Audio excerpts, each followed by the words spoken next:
Al teléfono la abogada Imay Ortiz Pulgar, ex fiscal y ex directora de la Unidad de Derechos Humanos, Violencia de Género y Delitos Sexuales de la Fiscalía Nacional.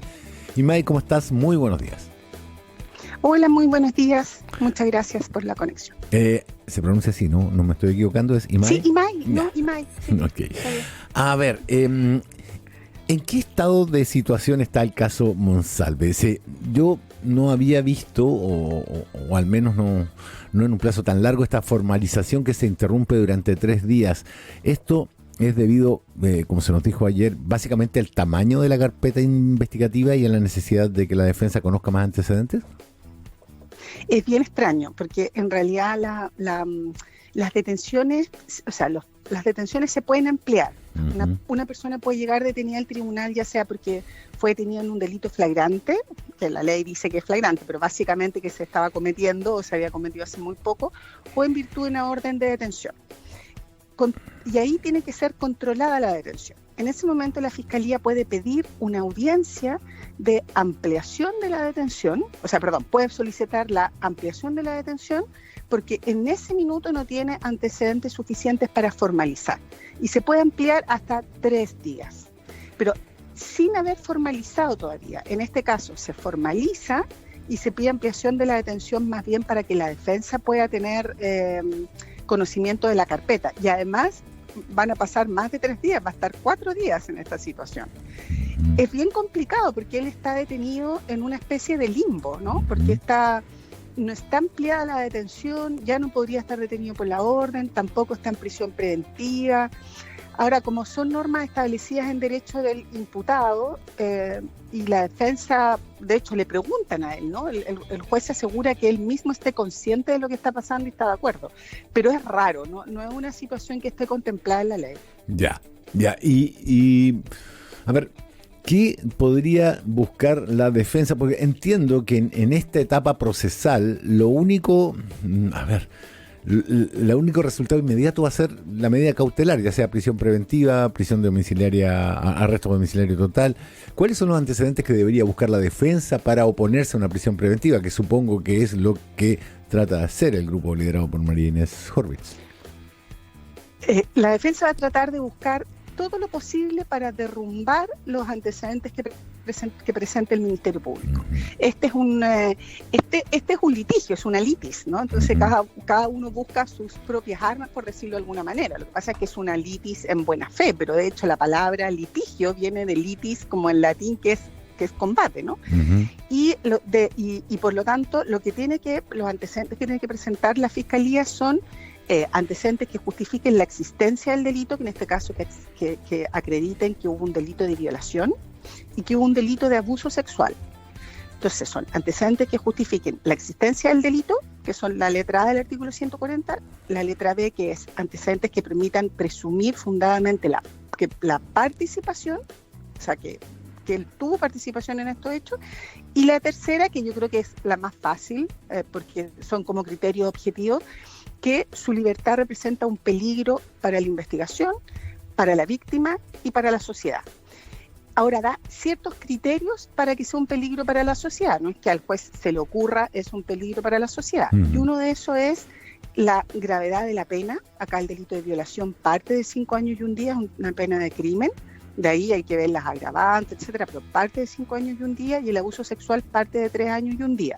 Entonces, la gravedad de la pena, la naturaleza del delito, o sea, el bien jurídico, sexualidad y libertad sexual es un delito que tienen todos los tipos asociados a esto, tienen penas altas. Después dice expresamente que tenga pena de crimen, el delito de la violación tiene pena de crimen, y la cantidad de delitos que se le imputan, que acá hay 2. Entonces yo creo que la parte como de la necesidad de cautela está relativamente fácil si logra acreditar las 2 primeras, que son la existencia del delito y la participación. Entonces la que hace la defensa es tratar de derrumbar una y otra. No hay antecedentes de que exista este delito, no hay antecedentes de participación, y después la necesidad de cautela. Ya, y en esos términos, el hecho de que estos sean declaraciones de testigos, pero que no haya evidencia material, digámoslo así, de violación que podría haberse obtenido con un examen físico, un examen, búsqueda de ADN máximo 72 horas después de ocurrido el hecho. ¿Tiene algún asidero pensar que la Corte va a decir no existe evidencia material, por tanto no se justifica la prisión preventiva? Ahora, en muchos casos no hay evidencia material. En Chile tenemos libertad de prueba, por lo tanto, los delitos pueden probarse de distinta manera. Y acá, porque es importante que se hable así como la perspectiva de género, que parece como un mantra que se repite así, perspectiva. Y no hay como, no se analiza qué es la perspectiva de género. Y no es más que entender que estos delitos, y la perspectiva de género es una categoría de análisis que simplemente o no es más que entender que estos delitos se producen en un contexto también de asimetría cultural entre hombres y mujeres, y que todos estamos como, todos, los jueces, los fiscales, todo el mundo está como en una cultura que está repleta de ciertos estereotipos, como ciertos mandatos, ciertas cosas que deberían ocurrir, que la víctima debe hacer y no hace, y por lo tanto eso impide ver como debería, o como en muchos casos suceden estos hechos que tiene que ver con una denuncia tardía, ¿no? Y acá, ¿qué es lo que puede haber sucedido? Pero acá hay una serie de indicios, ¿no? que podrían llegar a construir que hay antecedentes que permiten justificar la existencia del delito. Y es, en general, muchos delitos no hay si a usted lo asaltan en la esquina y le ponen un cuchillo y usted de puro susto nomás entrega la billetera, no tiene ninguna evidencia material, no tiene ningún testigo, a lo mejor no había ninguna cámara, pero nadie va a dudar de lo que usted dijo. Sin embargo, en estos delitos en general se duda, se cuestiona, pero ¿por qué fue? ¿Pero por qué no se fue a su casa? Eso es un poco la perspectiva de género. Entonces, ¿cómo se toma conciencia de que existen estos prejuicios y estereotipos y se analiza la prueba como si fuera otro delito? Y en general, los delitos, cuando no hay flagrancia y ha pasado un tiempo, son difíciles de probar. Sí. Carlos Gajardo comentaba ayer que la perspectiva de género es básicamente deshacerse de estas ideas preconcebidas sobre este tipo de delitos para operar de manera relativamente imparcial frente a las declaraciones de otra persona. Y me parece que el ejemplo que usted da, si uno lo asaltan en la calle y va a la policía, nadie le va a preguntar, a ver, pero no lo andaba usted provocando para que lo asaltaran. Hasta hace muchos años, hasta hace pocos años, a las víctimas, incluso a los niños, le hacían una cosa que se llama credibilidad del relato. Había alguien que no era el juez, una psicóloga o psicólogo, que venía y establecía ciertos parámetros si el relato era creíble o no. Y eso no se lo hacían a nadie más, a ningún otro delito. Porque finalmente quien tiene que determinar si un relato es creíble o no creíble, que finalmente es como la verisimilitud, que no tiene que ver con si una persona miente o no miente, sino que qué tan corroborado está su declaración.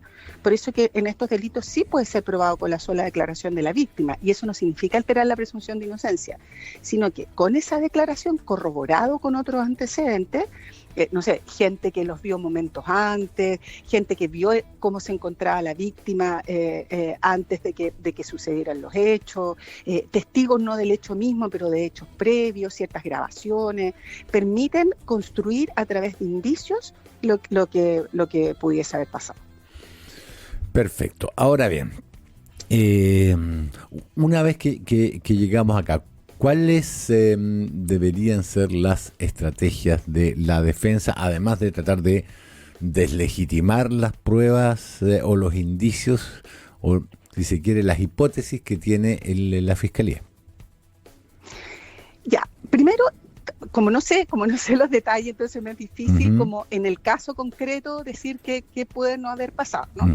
Pero tener una teoría alternativa. Eso en general, la Fiscalía tiene una teoría del caso. Así se llama, que es como su historia, ¿no? Esto es como contar historias, si no es, a veces como lo legal es mucho más, en materia penal, en materia de litigios, es como bien concreto. La teoría del caso es mi versión de los hechos, es mi historia. Entonces la Fiscalía tiene una historia. La defensa puede tener otra teoría del caso, que los hechos no sucedieron de esa manera, o no son interpretados, o tiene otra interpretación respecto de esos hechos. Entonces, primero es eso. Segundo, lo que puede tener es que diga, Sí, bien, existe, es un delito de pena, tiene pena de crimen, sea cual sea la pena, porque por ejemplo podría tener atenuante que baje de 5 y 1, pero da lo mismo, aunque lo condenen a un año, no va a poder cumplir un beneficio cumplimiento alternativo de la pena. Estos delitos sí o sí tiene pena efectiva el delito de violación. No va a poder reparar con solo el mal causado porque además está prohibido. No se va a poder suspender alternativamente porque también hay criterios de actuación específicos para esto, pero rige la presunción de inocencia. Esto no es un juicio, no está condenado y él no hay peligro para la sociedad porque en este tiempo no se ha acercado a la víctima, él no ha intentado fugarse, siempre ha estado disponible. Entonces yo creo que por eso cosas previas, como por ejemplo que él haya salido en su casa algún día, por ejemplo una persona demuestra que sale, que fue a comprar, no sé qué, y nunca trató de fugarse, para tratar de no hablar del caso concreto. Muestra, mire, pero si él ha estado siempre ahí, incluso la prensa lo entrevistó, no se va a fugar. Y lo que rige es la presunción de inocencia, y la presunción de inocencia es también una regla de trato. O sea, no es solo que las personas no son culpables hasta que una sentencia firme y ejecutoria diga que es culpable, más allá de toda duda razonable, que los hechos ocurrieron y que él participó, sino que también es una regla de cómo deben ser tratadas las personas. Y si se van a prisión preventiva, ya no están siendo tratadas como inocentes. Y no hay una necesidad de cautela. No es necesario tenerlo preso porque él no se va a ir a ninguna parte. Este es un delito puntual, él no ha cometido otros delitos y este todavía no se prueba, por ejemplo. Ya, o sea, evidentemente la presunción de inocencia, que es algo que rige para el Estado, digamos, no para las personas. Es decir... Pero eso es relativo. Yo lo he escuchado, Uh-huh. Yo lo he escuchado de algunas que dicen que la presunción de inocencia es una que rige para el Estado. Uh-huh. No es así. La presunción de inocencia, en la medida que es una garantía fundamental, es un derecho que tenemos todas las personas en la situación que nos encontremos y donde estemos. Y es el Estado, lo que pasa es que, o sea, así como tenemos derecho a que nadie nos golpee, pero si nos golpea un vecino, él no comete una violación a los derechos humanos, pero el Estado tiene la obligación de proteger mi presunción de inocencia. Por lo tanto, de alguna manera indirecta, sí es una obligación de trato respecto de todas las personas. Pues yo, de repente, que dicen, no, es que la persona no está obligada a respetar la presunción de inocencia de otro. No, sí, claro que está, lo mismo que está obligado a proteger el derecho a la integridad, el derecho a la vida, y el Estado es el encargado de proteger. Y por eso hay normas como de trato respecto de los medios de comunicación. Claro. Pero en la esfera pública. De cómo se trata una persona. En la esfera pública.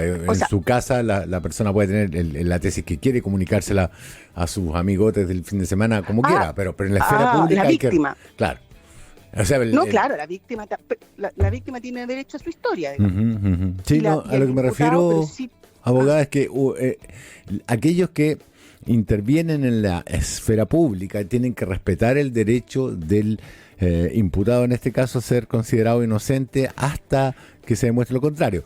Pero una persona que habla con sus amigos el fin de semana no tiene esa obligación, no puede ser... claro. Están un asado en su casa y todo. Claro, lo que uno exige, digamos, que se respete, se tome en cuenta siempre eso antes de hacer teorías aventuradas, pero supuesto. Lo importante es precisamente la esfera pública, porque un juicio está siempre dentro de la esfera pública. Ahora,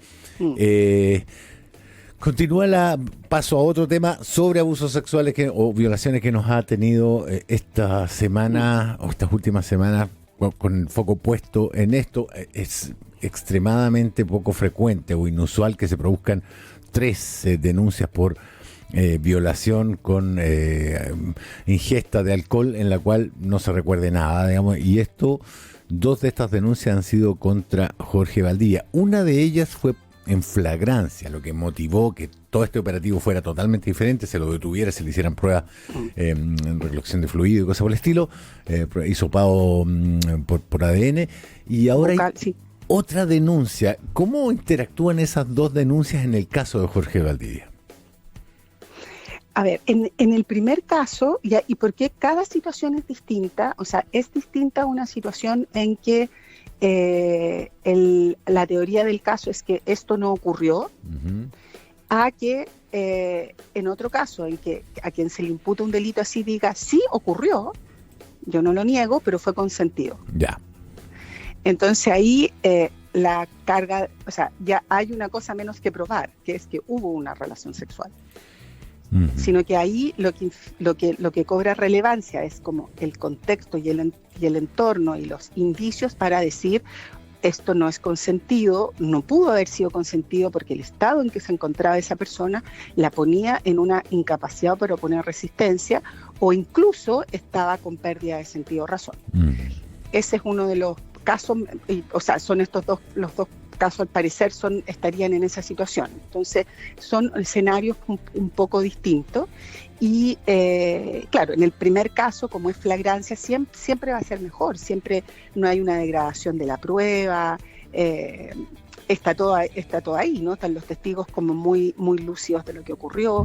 Y en el siguiente caso, claro, es un poco distinto porque habían pasado algunos días. Ahora, ¿cómo afecta esta situación a este imputado? Es que hay un delito más y por lo tanto hay un cambio de antecedentes respecto de esto que yo le comentaba, que es como estos dos criterios que establece la ley para estimar de que la libertad de una persona constituye un peligro para la sociedad, porque uno de los elementos es la cantidad de delitos que se le imputan, la naturaleza del hecho, ¿no?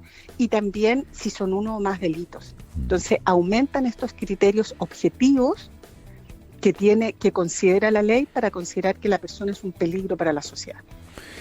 Pero por el contrario, la defensa podría decir sí, pero ya ha estado en arresto domiciliario y ha sido como suficiente cautela y todavía este delito tampoco está probado. O sea, él ha dado muestras de que no se quiere fugar y ya estuvo y no se le puede... entiendo el argumento. Ejemplo. Claro, entiendo el argumento. Por ejemplo. Abogado, por eso que es una dígame. La fiscalía establece sus argumentos, la defensa establece los suyos y finalmente quien decide es un juez que es imparcial y tiene que escuchar a ambas partes. Ese es como esa es la dinámica, digamos, de una audiencia para discutir una cautelar y después va a ser la dinámica en un juicio. Perfecto. Abogada Imay Ortiz, Ortiz Pulgar. Imay, sí. Imay, muchísimas gracias por